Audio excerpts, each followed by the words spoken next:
अक्सर आपने लोगों को कहते हुए सुना होगा कि भगवान हमारा साथ नहीं दे रहा, लेकिन क्या आप जानते हैं कि ऐसा क्यों होता है?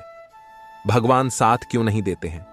जबकि कई लोगों को आपने यह भी कहते सुना होगा कि ईश्वर मेरे साथ हैं।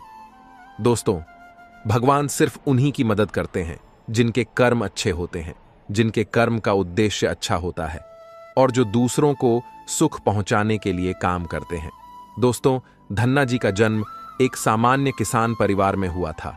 इनके पिताजी खेती करते थे और गायों का पालन किया करते थे। एक दिन धन्ना जी के परिवार के कुलगुरु, जिनका नाम था पंडित त्रिलोचन, वे तीर्थ यात्रा करके लौटे थे और कुछ दिनों के लिए धन्ना जी के घर पर रुक गए। पंडित त्रिलोचन जी शालिग्राम भगवान की सेवा किया करते थे। वो बड़े भाव से भगवान शालिग्राम की सेवा करते थे। उनको पुष्प चढ़ाते, उन्हें भोग लगाते और भगवान को भोग लगाने के बाद ही वह भोजन ग्रहण करते थे। बालक धन्ना पंडित जी को यह सब करते हुए देखता था। उसे भगवान की सेवा बड़ी अच्छी लगती थी। जब पंडित जी भगवान की सेवा करते तो धन्ना को बड़ा ही सुकून मिलने लगता।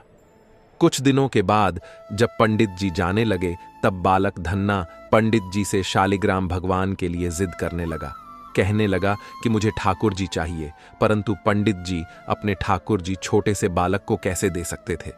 धन्ना जी को उनके माता पिता ने बहुत समझाया, परंतु धन्ना जी नहीं माने। अंत में लोगों ने पंडित जी से कहा कि यह तो बालक है, इसे शालिग्राम जैसा कुछ और देकर के बहला फुसला दो। अगले दिन पंडित जी नदी में स्नान करने गए। वहां से वह एक गोल मटोल थोड़ा बड़ा सा काले रंग का पत्थर ले आए। वह धन्ना जी के पास आकर बोले, मैं तुम्हें अपने ठाकुर जी को दे दूंगा, लेकिन मेरे पास दो ठाकुर जी हैं, बड़े ठाकुर जी और छोटे ठाकुर जी। तुम्हें कौन से ठाकुर जी चाहिए?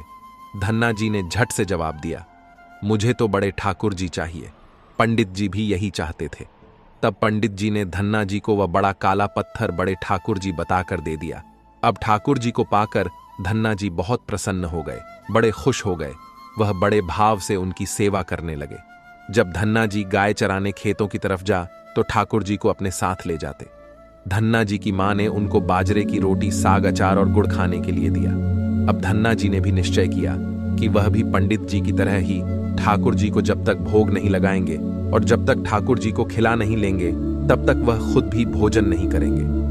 धन्ना जी जब खेत में पहुंचे तो प्रेम से ठाकुर जी को पुकार कर कहने लगे कि ठाकुर जी, जब तक आप भोग नहीं खाएंगे तब तक मैं भी भोजन नहीं करूंगा। धन्ना जी ने निश्चय किया कि जब तक ठाकुर जी प्रकट होकर भोग नहीं लगाते, वह भी भोजन का एक टुकड़ा भी ग्रहण नहीं करेंगे। जब ठाकुर जी ने भोग नहीं लगाया तो धन्ना जी ने शाम को वह रोटी गाय को खिला दी।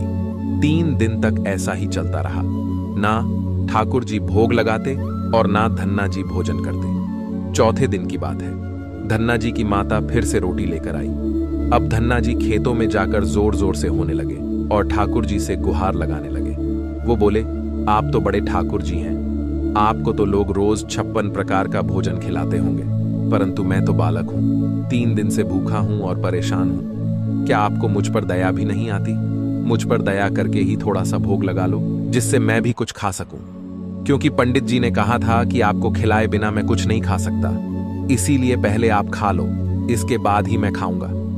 धन्ना जी के भोलेपन से की गई प्रार्थना को सुनकर भगवान श्री कृष्ण साक्षात प्रकट हो गए। अपने ठाकुर जी को देखकर धन्ना जी बहुत प्रसन्न हो गए। उन्होंने ठाकुर जी को मां की दी हुई बाजरे की रोटी, साग और गुड़ खाने को दे दिया। ठाकुर जी बड़े चाव से रोटी खाने लगे। 4 रोटी में से 2 रोटी ठाकुर जी ने खा ली। अब ठाकुर जी तीसरी रोटी खाने लगे। तब धन्ना जी ने उनका हाथ पकड़ लिया और कहा, सारी रोटियां आप ही खा जाएंगे। क्या मुझे भी तो भूख लगी है? तो मैं कैसे खाऊंगा? मैं तो 4 दिनों से भूखा हूं, मैंने कुछ भी नहीं खाया है। 2 रोटी आपने खा ली, अब 2 रोटी मेरे लिए छोड़ दो। इसके बाद ठाकुर जी मुस्कुराने लगे और बची हुई 2 रोटियां धन्ना जी ने खाई जो ठाकुर जी ने छोड़ी थी। अब तो उनका यह रोज का नियम बन गया था।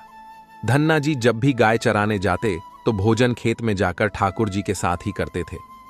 एक दिन ठाकुर जी ने नन्ना जी से कहा कि तुम रोज मुझे रोटी खिलाते हो, मैं मुफ्त में रोटी नहीं खाना चाहता था, मैं तुम्हारा कोई काम कर दिया करूंगा। धन्ना जी ने कहा, मैं तो बालक हूं, केवल गाय ही चरा हूं, मैं आपको क्या काम बता सकता हूं। तब ठाकुर जी ने कहा कि मैं तुम्हारी गाय ही चरा दिया करूंगा। उस दिन के बाद से ठाकुर जी धन्ना जी की गाय चराने लगे। एक दिन धन्ना जी ने ठाकुर जी से पूछा, आप मुझे अपने हृदय से क्यों नहीं लगा? तब ठाकुर जी ने कहा, मैं तुम्हें प्रत्यक्ष हो गया हूं, लेकिन पूरी तरह से मैं तब मिलता हूं जब कोई सद्गुरु जीव को अपना लेता है।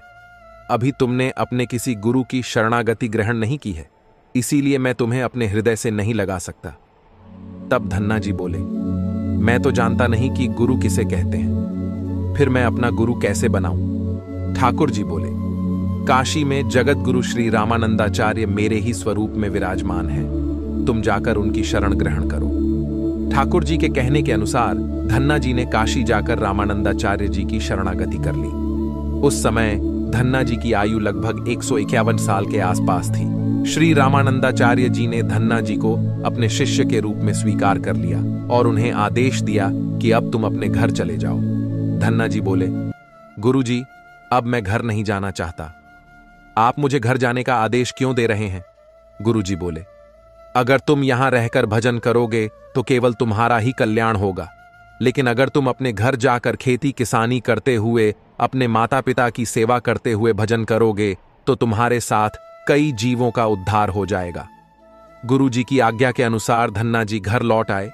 इसके बाद जैसे ही धन्ना जी घर पहुंचे, ठाकुर जी ने उन्हें अपने हृदय से लगा लिया। इसके बाद धन्ना जी खूब संतों की सेवा करने लगे। जब भी उनके गांव में कोई साधु संत आता, धन्ना जी उन्हें अपने घर में ले आते और बड़े प्रेम से उनकी सेवा करते, उन्हें भोजन खिलाते। संतों की सेवा करने के कारण अब उनके घर दूर दूर से साधु संत आने लगे। धन्ना जी सभी का बड़े प्रेम से सत्कार करते और उन सभी को भोजन खिलाते। एक दिन की बात है, धन्ना जी के पिता ने धन्ना जी से कहा कि देखो भाई, हम लोग गृहस्थ हैं, यदि महीने में एक आध बार कोई साधु आ जाए तो हम उसकी सेवा भी कर दें और उन्हें भोजन भी करवा दें, लेकिन तुम्हारी इन साधुओं से ऐसी दोस्ती हो गई है कि हर दूसरे दिन कोई ना कोई साधु चला आता है और अपने साथ एक दो और को भी ले आता है। यह ठीक नहीं है। हम अपनी खेती बाड़ी का काम करें या इन साधुओं की सेवा करें। तुम तो अभी बालक हो, कुछ कमाते नहीं हो, तुम्हारा पालन पोषण भी हम ही करते हैं और ऊपर से तुम साधुओं को बुला लाओ। इस प्रकार इन निठल्ले साधुओं की सेवा करना ठीक नहीं है। इसलिए एक बात कान खोलकर सुन लो, आज के बाद यदि तुम किसी भी साधु को लेकर घर आए तो मैं तुम्हें घर में नहीं घुसने दूंगा। तुम्हें साधु की सेवा करनी है तो पहले कुछ कमाई करो, फिर अपनी कमाई से साधु की सेवा करना। पिताजी की बात सुनकर धन्ना जी उदास हो गए और चुपचाप खड़े हो गए। तब पिताजी ने धन्ना को डांटते हुए कहा, आज के बाद किसी साधु को घर में लेकर के मत आना और जाओ खेतों में गेहूं बोकर आओ। खेत तैयार है, बोरी में गेहूं का बीज रखा है, इसे बैलगाड़ी में ला दो, ले जाओ और खेत में बो दो। धन्ना जी ने बैलगाड़ी में गेहूं रखे और खेत में बोने के लिए चल दिए। धन्ना जी थोड़ी ही दूर चले थे कि उन्हें मार्ग में कुछ साधुओं की टोली आती दिखाई दी। धन्ना जी ने बैलगाड़ी से उतरकर उन साधुओं को साष्टांग प्रणाम किया। संतों ने धन्ना जी को आशीर्वाद दिया और पूछ, बेटा इस गांव में धन्ना जी का कौन सा घर है? सुना है वह जगत गुरु रामानंदाचार्य के शिष्य हैं और बहुत छोटी सी उम्र में उन्होंने भगवान के दर्शन प्राप्त कर लिए हैं। हम भी उनके दर्शन करना चाहते हैं। यह सुनकर धन्ना जी संकोच में पड़ गए और वह हाथ जोड़कर बड़ी विनम्रता से बोले, महाराज मुझे ही लोग धन्ना भगत कहते हैं। संत बोले, भगवान ने बड़ी कृपा की, हम जिनसे मिलने आए थे वह यहीं मिल गए। निश्चित ही आप ऐसे ही भक्त हैं जैसा आपके विषय में सुना था। कितनी विनम्रता है। आप में चलिए, आपके घर चलते हैं, वहीं बैठकर आपसे चर्चा करेंगे और ढेर सारी बातें करेंगे। धन्ना जी ने सोचा, अभी पिताजी ने साधुओं को घर लाने से माना किया है। यदि मैं खेतों में बीज बोने के बजाय इन साधु संतों को घर ले गया तो पिताजी आसमान सर पर उठा लेंगे और इन साधुओं को भी भगा देंगे। तब धन्ना जी कुछ विचार करके बोले, महाराज अभी घर में कोई नहीं है, मैं भी खेतों की तरफ जा रहा हूं, आप भी मेरे साथ वहीं चलिए। संत बोले, ठीक है, हमें तो आपसे मिलना था और आप जहां भी ले चले हम वहीं चलेंगे। फिर धन्ना जी उन सभी को खेत पर लेकर चले गए। खेत में एक पेड़ के नीचे बने हुए चबूतरे पर साधुओं को बैठाकर बोले, महाराज आप यहीं पर कुछ देर तक विश्राम कीजिए, तब तक मैं आपके लिए भोजन पानी की व्यवस्था करता हूं। इतना कहकर धन्ना जी वहां से बैलगाड़ी लेकर के चले गए। बैलगाड़ी लेकर धन्ना जी सीधे बनिए की दुकान पर पहुंचे। वहां पर उन्होंने बैलगाड़ी में जो भी बीज गेहूं खेत में बोने के लिए रखे था उसे बनिए को बेच दिया और उसी से दाल चावल और जो भी खाना बनाने वाला सामान था सब खरीद लिया। सामान लेकर धन्ना जी खेत पहुंचे। वहां पर संतों के साथ मिलकर बहुत बढ़िया दाल चावल और प्रसाद बनाया। भगवान को भोग लगाने के बाद बड़े प्रेम से संत और धन्ना जी ने बैठकर भोजन किया। इसी बीच भगवान की चर्चा भी होती रही। संतों को भोजन करवाने के बाद बड़े प्रेम से धन्ना जी ने उनको विदा कर दिया। संतों के जाने के बाद धन्ना जी सोचने लगे कि बीज वाले गेहूं को तो बेचकर मैंने संतों को भोजन करा दिया, अब खेत में क्या बोया जाए। अगर पिताजी बीज मांगेंगे तो मैं कहां से बीज लाकर दूंगा, और यदि खेत में कुछ पैदा नहीं हुआ तो मैं पिताजी को क्या जवाब दूंगा। यही सोचकर धन्ना जी ने बोरी में रेत भरी और आसपास के लोगों को दिखाने के लिए रेत को खेत में बोने लगे। सुबह से शाम तक सारी बोरियां जो रेत की बनाई थीं, धन्ना जी ने वो रेत खेतों में छिड़क दी। आसपास के किसान देख रहे थे कि धन्ना जी खेतों में गेहूं बो रहे हैं, वो तो खेतों में रेत बो रहे थे। खेत बोन के बाद धन्ना जी बड़े प्रसन्न मन से घर की ओर चल दिए। वो सोचने लगे, खेत में तो कुछ उगना नहीं है तो देखभाल भी नहीं करनी पड़ेगी। धन्ना जी जब घर पहुंचे तो पिताजी ने पूछा कि खेत बो आए।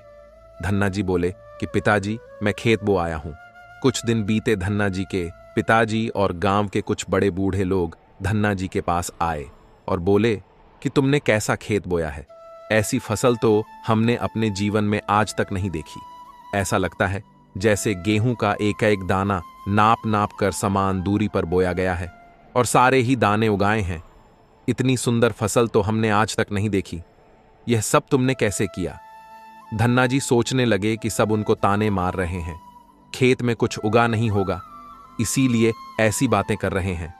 तब धन्ना जी ने आश्चर्यचकित होकर स्वयं खेत पर जाकर देखा तो बड़े ही आश्चर्यचकित हो गए। उन्होंने देखा कि जिस खेत में उन्होंने रेत बोई थी वहां पर फसल उगाई है और एक सुंदर फसल उन्होंने भी कभी नहीं देखी थी। फसल को देखकर धन्ना जी को भगवान की कृपा का एहसास हुआ और उनकी आंखों से आंसू निकाल आए। धन्ना जी जोर जोर से रोने लगे। जब धन्ना जी के पिता और अन्य गांव वालों ने रोने का कारण पूछा तब धन्ना ने रोते हुए सारी घटना कह सुनाई। धन्ना जी बोले, पिताजी जब आपने संतों को घर लाने के लिए मना किया था और खेत बोने के लिए गेहूं दिया था, उसी दिन मुझे मार्ग में कुछ संत मिले थे। मैं उन संतों को अपने घर नहीं लाया और खेत पर ही ठहरा कर जो गेहूं मैंने बीज बोने के लिए लिए थे वह सब बनिए की दुकान पर बेचकर संतों को भोजन करवा दिया। इसके बाद मैंने लोगों को दिखाने के लिए खेत में रेत को बो दिया। फिर यह फसल कैसे हो गई ये मुझे नहीं मालूम। धन्ना जी की बात सुनकर उनके पिताजी की आंखों में आंसू आ गए और वह बोले, मेरा धन्य भाग्य जो मेरे घर में ऐसे पुत्र ने जन्म लिया। आज के बाद हम तुम्हें रोकेंगे नहीं। खूब साधु को बुलाओ, संतों की सेवा करो, हम तुम्हें अब कभी मना नहीं करेंगे। आज से मैं भी भगवान की भक्ति किया करूंगा और तुम्हारे साथ संतों की सेवा करूंगा। इसके बाद धन्ना जी और उनके परिवार वाले खूब संतों की सेवा करने लगे। कुछ समय बाद धन्ना जी की उगाई हुई फसल को काटने का समय आ गया। उस समय उतने ही आकार की खेती से 50 गुना ज्यादा गेहूं निकला। यह गेहूं इतना ज्यादा था कि उसे रखने तक की जगह नहीं बची थी। गांव के सभी लोग धन्ना जी की फसल देखकर आश्चर्यचकित हो गए। अब धन्ना जी और उनका परिवार अपनी क्षमता के अनुसार खूब संत की सेवा और भगवान की भक्ति करने लगे।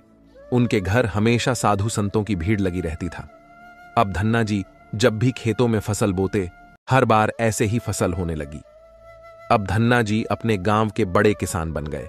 गांव के सभी लोग धन्ना जी को चमत्कारी संत मानने लगे और उनके खेतों की मिट्टी को भी चमत्कारी मानने लगे। अब जिन लोगों के खेतों में पर्याप्त फसल नहीं होती तो वह लोग धन्ना जी के खेतों की मिट्टी ले जाकर अपने खेतों में छिड़क लेते, जिससे उनकी फसल भी अच्छी होने लगी। चारों तरफ धन्ना जी की जय जयकार होने लगी। एक बार भगवान ने धन्ना जी की परीक्षा लेनी चाहिए। धन्ना जी के गांव में अकाल पड़ गया। धन्ना जी बड़े किसान थे, उनके पास बहुत खेती थी और अन्न के भंडार भरे थे। अकाल के कारण उनके गांव और आसपास के क्षेत्र के ब्राह्मण, संत, गरीब और जरूरतमंद लोग धन्ना जी के पास मदद की उम्मीद से आने लगे। धन्ना जी भी उन्हें दोनों हाथों से भंडार लुटाने लगे। कभी कोई जरूरतमंद उनके घर से खाली हाथ नहीं लौटता। धीरे धीरे धन्ना जी का अन्न भंडार समाप्त होने लगा, परंतु धन्ना जी ने निश्चय किया कि जब तक उनका सामर्थ्य है वह किसी भी जरूरतमंद को नहीं करेंगे और सब कुछ बेचकर लोगों की मदद करेंगे। धन्ना जी की संत सेवा से प्रसन्न एक दिन उनके पास संत के भेष में स्वयं ठाकुर जी आ गए। उन्होंने धन्ना जी को तुम्बाक मंडल बना करके दिया और कुछ लौकी के बीज दिए और कहा कि धन्ना जी, इन बीजों को अपने खेत में बो दो और जब इनकी फसल पक जाए तो उनसे जो भी प्राप्त हो उसे लोगों की सेवा में खर्च कर देना। धन्ना जी ने ऐसा ही किया। संत की आज्ञा से उन्होंने तुम्बा के बीज खेतों में बो दिए। गांव के लोग कहने लगे, लगता है धन्ना जी पागल हो गए हैं, ऐसे भीषण अकाल में फसल बो रहे हैं और वह भी तुम्बा की। यह तो केवल कमंडल बनाने के काम में आता है। ऐसी फसल यदि उग भी गई, पैदा भी हो गई तो उसका क्या फायदा होगा। कुछ दिन बाद तुम्बा की फसल उगाई। सभी लोग आश्चर्य करने लगे कि ऐसे भीषण अकाल में बिना पानी के कोई फसल कैसे उग सकती है। कुछ ही दिनों में धन्ना जी का खेत हरा भरा हो गया। इसी बीच धन्ना जी जरूरतमंदों की सेवा करते रहे। धन्ना जी ने अपना सारा अन्न भंडार सेवादान में लगा दिया। उनके घर में जो भी फसल के बीज रखे थे वह भी सब उन्होंने संतों को भोजन के लिए दान कर दिया। अब उनके पास अपने परिवार के गुजारे के लायक भी अन्न नहीं बचा था। गांव के लोग कहने लगे, बड़ा मूर्ख है जो सारा अन्न लुटा दिया, अपने परिवार के लिए कुछ भी नहीं रखा और इसने फसल में बोया भी तो तुम्बा जिसे कोई खा भी नहीं सकता। धन्ना जी को लोगों की बातों से कोई फर्क नहीं पड़ा। वह तो भगवान का नाम लेते रहते और लोगों की मदद करते रहते थे। एक दिन ऐसा आया जब धन्ना जी के खेतों में लगी फसल पक गई। उनके खेत में बड़े बड़े तुम्बा के फल दिखे रहे थे। धन्ना जी ने सोचा, अब दान करने को तो कुछ है नहीं, अब इन तुम्बा से कमंडल बनाकर संतों को दिया करेंगे। धन्ना जी खेतों में लगे, सभी तुम्बा के फलों को तोड़कर घर ले आए। घर आकर जैसे ही उन्होंने एक तुम्बा को कमंडल बनाने के लिए काटा, उन्होंने देखा कि तुम्बा हीरे मोती, जवाहरात और कीमती रत्नों से भरा हुआ था। तुम्बा को कीमती रत्नों से भरा हुआ देखकर वह आश्चर्यचकित रह गए। उनके पास तो तुम्बा की पूरी फसल थी। उन्होंने देखा सभी तुम्बा फलों में ऐसे ही कीमती रत्न भरे हुए थे। अब उनके पास इतने कीमती रत्न और जवाहरात हो गए जितने किसी राजा के पास भी शायद ना हो। इस चमत्कार को देखने के बाद धन्ना जी को उस संत की याद आई जिन्होंने तुम्बा के बीज दिए थे। उसे संत ने कहा था कि इस फसल से जो भी प्राप्त हो उसे लोगों की सेवा में लगा देना। अब धन्ना जी उस धन से लोगों की सेवा करने लगे। फिर वह दोनों हाथों से लोगों की मदद करने लगे। उस समय वह अकाल कई वर्षों तक चला। उस समय धन्ना जी ने अपने घर में और आसपास कई गांव में लंगर शुरू करवा दिया। आसपास के सैकड़ों गांव के लाखों लोग बरसों तक धन्ना जी के लंगर में तीनों समय का भजन किया करते थे। धन्ना जी ने अपने जीवन में कई मंदिर, तालाब और धर्मशाला भी बनवाए थे और हर तरह से साधु संत और जरूरतमंद लोगों की मदद करते थे। लोग धन्ना जी को धन्ना सेठ कहकर बुलाने लगे। धन्ना जी जैसा धनी आज तक कोई नहीं हुआ। वह धन और मन दोनों से धनी थे। आज भी उनके नाम पर धनी लोगों को धन्ना सेठ की पदवी दी जाती है और कहा जाता है, क्या तुम धन्ना सेठ हो गए हो दोस्तों? यदि भगवान की कृपा जिस व्यक्ति पर हो जाए और उनका आशीर्वाद जिनको प्राप्त हो जाए, उनके लिए जीवन में कुछ भी असंभव नहीं होता। दोस्तों, कोई चाहे कितनी भी धन दौलत का संग्रह कर ले, लेकिन यदि परमात्मा की इच्छा नहीं है तो आप उस धन से सुख नहीं पा सकते। यदि लाख प्रयास करने के बाद भी जीवन में दुख है, असंतोष है, तो समझ लीजिए कि भगवान की भी यही मर्जी है। हो सकता है भगवान ने आपका थोड़ा सा अहित करके आपको बहुत बड़ा लाभ देने की योजना बनाई हो, लेकिन हम अज्ञानी लोग यही सोचते हैं कि भगवान हमारी कुछ मदद नहीं करता। दोस्तों, यह कहानी खास उन लोगों को जरूर सुननी चाहिए जो भगवान पर विश्वास नहीं करते और भगवान को मानते नहीं। किसी गांव में एक लकड़हारा अपनी पत्नी, बच्चे साथ और मां के साथ रहता था। वो लकड़हारा दिन भर जंगल में लकड़ियां काटता था और उन लकड़ियों को बाजार में ले जाकर बेचता था। उससे जो भी धन मिलता था उसी से अपना और परिवार का खर्च चलाता था। इसके बाद जो भी उसके पास समय शेष बचता था उसमें वह लकड़हारा प्रभु का ध्यान करता था। एक दिन उस लकड़हारे की बेटी का विवाह तय हो जाता है। लकड़हारा सारा दिन लकड़ियों को काटता और शाम होते ही अपने आसन पर बैठकर भगवान के ध्यान में मस्त हो जाता। अक्सर गांव के लोग उस लकड़हारे को देखकर आपस में बातें किया करते थे कि लकड़हारा तो सारा दिन भगवान की भक्ति में लीन रहता है, उसे तो अपनी बेटी के विवाह तक की कोई चिंता नहीं है। पता नहीं यह लकड़हारा बारातियों का स्वागत करेगा भी या नहीं। उसने तो अभी तक दान दहेज का किसी तरह का कोई इंतजाम तक नहीं किया है, जबकि विवाह होने में कुल 3 दिन का समय बाकी है। लकड़हारे की मां को जब पता चला कि उसके बेटे के बारे में लोग इस तरह की बातें कर रहे हैं, तो एक दिन वह रोते हुए उस लकड़हारे के पास पहुंची। वह कहने लगी कि बेटा, तुम सारा दिन भगवान के नाम का जाप करते रहते हो। अगर तुम इतना समय अपने काम में लगाते तो इतना धन कमा सकते थे कि अपनी बेटी का विवाह बड़े आराम से संपन्न हो जाता। लकड़हारे ने जब अपनी मां की बात सुनी तो उसने कहा कि मां, मैं सारा दिन काम ही तो करता हूं और जो कुछ समय मुझे मिलता है मैं प्रभु की भक्ति में लगा देता हूं। जब मां ने कहा कि बेटा, तू सिर्फ काम में मन लगाया कर, जिससे विवाह के लिए कुछ पैसों की व्यवस्था हो जाए। लकड़हारे ने कहा, पैसों का इंतजाम हो सके इसलिए हर वक्त कामकाज करता रहता हूं और भगवान को भूल जाऊं, यह मुझसे नहीं हो पाएगा मां, तू चिंता मत कर। मैं जिस ईश्वर का ध्यान करता हूं वह सब देख लेगा। क्या उसे मेरे बच्चों की कोई चिंता नहीं है? लकड़हारे की बात सुनकर उसकी मां कहने लगी कि बेटा, जब भी मैं तुमसे काम पर ज्यादा ध्यान देने के लिए कहती हूं, तुम हमेशा यही बात कहते हो कि मेरा प्रभु मेरे सारे का करेगा। भला ऐसा होता है क्या? प्रभु खुद किसी के घर में काम करने के लिए आता है? मां ने अपनी बात पर जोर देकर कहा कि बेटी के विवाह को केवल 3 दिन शेष बचे हैं, ना तो घर में एक पैसा है और ना ही बच्चों के पास कोई कपड़े हैं। अब बता, तेरा भगवान ऐसी स्थिति में क्या करेगा? उसी समय मां अपने कमरे में गई और थोड़ी सी कुछ चीजें उसके पास रखी हुई थी। पुरानी धरोहर वह लेकर आई और बोली कि ले, ये कुछ चीजें मैंने तुझसे छुपाकर अपने पास रखी थी ताकि तू किसी साधु संत को सब दान में ना दे दे। अब यह मैं तुम्हें दे रही हूं। यह सोने और चांदी की चीजें ले जाकर बाजार में बेच आओ और उससे जो कुछ भी पैसे मिलेंगे उसे अपने बच्चों के लिए और अपने लिए नए कपड़े बनवा लो। मां की बात सुनकर लकड़हारा मां के द्वारा दी हुई स्तू को लेकर बाजार के लिए निकल जाता है। अभी वह कुछ दूर ही चला था कि रास्ते में उसको एक साधु मिल गया। उसने लकड़हारे से कहा कि मुझे उस लकड़हारे का घर बता दीजिए जो हर आने जाने वाले की सेवा करता है, मैं उससे मिलना चाहता हूं। लकड़हारे ने कहा कि बताइए, आपको चाहिए? उस साधु ने कहा कि मेरे पास कपड़े नहीं हैं, इसलिए मैं चाहता हूं कि मुझे थोड़े से कपड़े मिल जाएं। आप उसका घर बता दीजिए ताकि मैं उसके घर जाकर उससे कपड़े ले आऊं। लकड़हारे ने सोचा, अगर यह साधु मेरे घर गया और कहीं मेरी मां ने इनको कुछ अपशब्द कह दिए तो सब गड़बड़ हो जाएगा। इसीलिए उसने साधु से कहा कि भगवान, आप थोड़ी देर तक यहीं बैठिए, मैं बाजार जाकर आता हूं और आपके लिए वस्त्र लाकर देता हूं। वह लकड़हारा बाजार गया और अपनी मां के द्वारा दी हुई जो भी वस्तुएं थीं उनको बेचकर उससे कपड़े लिए और लाकर के उस संत को दे दिए। लकड़हारे ने साधु को सारे कपड़े तो दे दिए, पर रास्ते में सोचने लगा कि अब मैं घर जाकर अपनी मां को क्या जवाब दूंगा, मेरे पास तो एक भी पैसा नहीं है। लकड़हारे ने विचार किया कि अब वह घर ही नहीं जाएगा और वह जाकर गंगा के किनारे बैठकर भगवान का ध्यान करने लगा। ईश्वर की भक्ति में लीन हो गया। वह भगवान के आगे विनती करने लगा और कहने लगा कि हे प्रभु, मैंने सारी जिंदगी तुम्हारे भरोसे पर ही काटी है और मैंने हमेशा लोगों से कहा है कि भगवान पर भरोसा रखो। जो भगवान पर भरोसा करता है प्रभु उसके सारे काम करता है। पर आज मेरी बेटी का विवाह है, कृपा करके मेरे काम में आप सहायक हो।